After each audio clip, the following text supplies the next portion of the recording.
Let's talk a little bit about how to create images that really work on Amazon. So product listing images.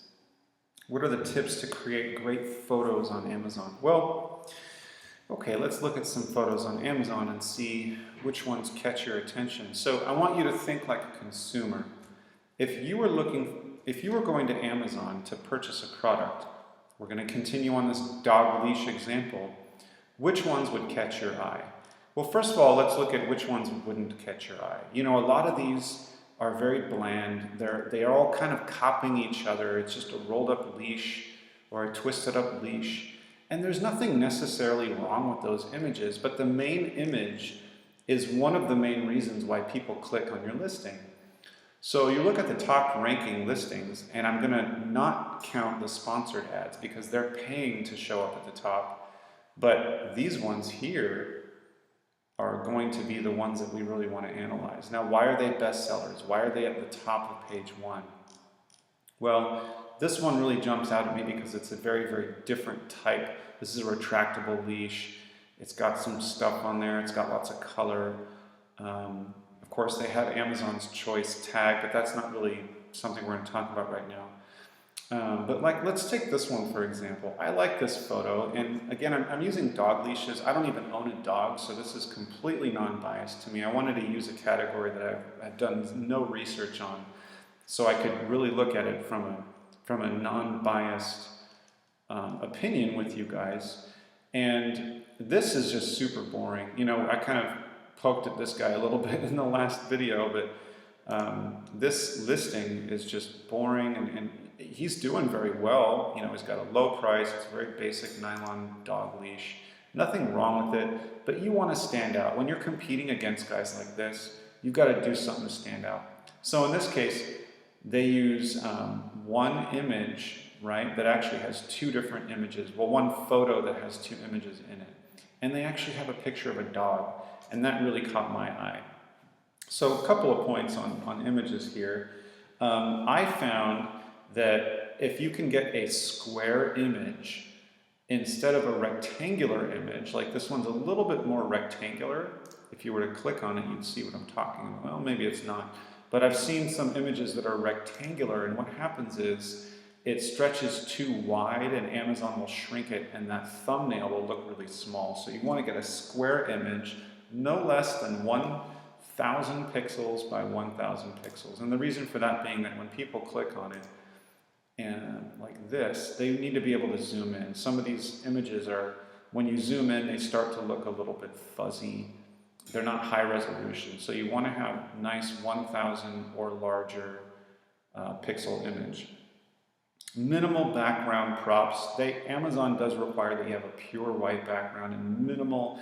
It actually says, by the way, when you're loading your product images, there's a list of guidelines, and it says products must fill at least 85% of the image. Image must show only the product that is for sale with few or no props. Well, few or no is kind of open to interpretation, wouldn't you agree? Is it few or is it no? I don't know.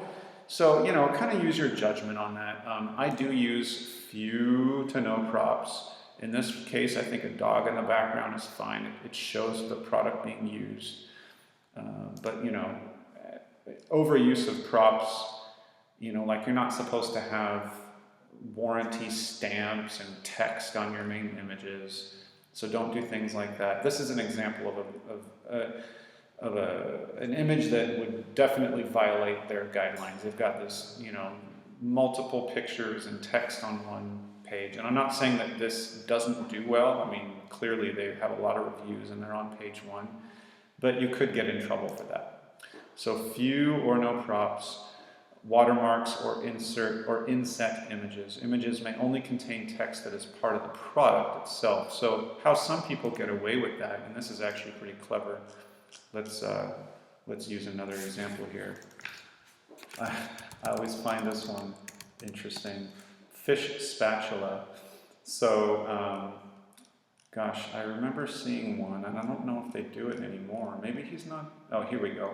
So they actually have packaging that has the background on there instead of having a blatant background image right there, which you're not supposed to have.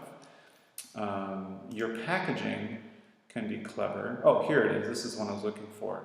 So, you know, this image has a background image that Amazon may or may not like. This one, technically, it's part of the packaging, isn't it? So, per their guidelines, it says main image must have a pure white background and only contain text that is part of the product. Great. Pure white background, 1000 pixels, JPEG, TIFF or GIF files. So those are kind of the guidelines. But going back to what really works. So in terms of your main image, we talked about those main points, a little bit of action. Let's talk a little bit about the secondary photos. So those guidelines only affect, or only, they only affect the first image. When I say they only affect it, I'm looking for the right word. They only apply to the main image, which is this one that shows up on the listing. Your secondary images, you can pretty much do whatever you want. I've seen people get away with all kinds of stuff. This is really cute. They use a lot of text, a lot of measurements, right, which is great. Guide for use, you know, instructions, things like that. Cute photo with a dog that has glasses. It shows the size. This one has, you know, it talks about the quality, the size, and I don't even know whose product this is, but I think this is pretty good. Packaging and imagery. Lifestyle photos. This is a horrible photo, but it does give an idea of a lifestyle photo. So that shows your product in action.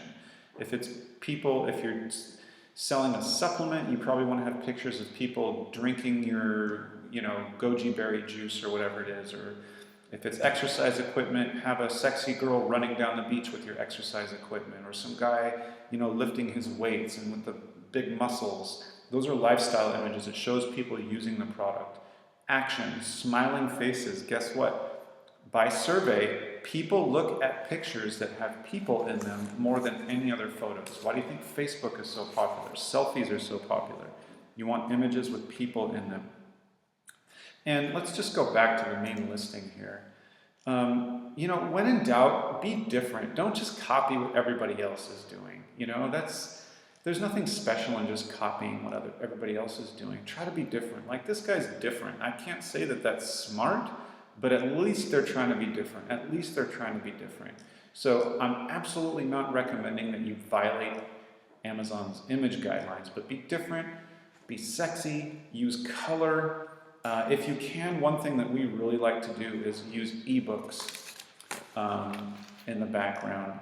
And I don't see any ebooks here, but you know, if I had this boring one, I could put a picture of an ebook, which is part of the product, so technically you're not lying. It doesn't violate the terms because the ebook is part of the product, and just have an image of an ebook, and it could say, you know, 10 ways to help your dog be healthy, or 10 things to do to keep your dog happy. And it's a little bonus, and you put that image in with next to the actual main part of the product. It doesn't violate the guidelines, and it gets a lot more attention. So those are some tips on your images.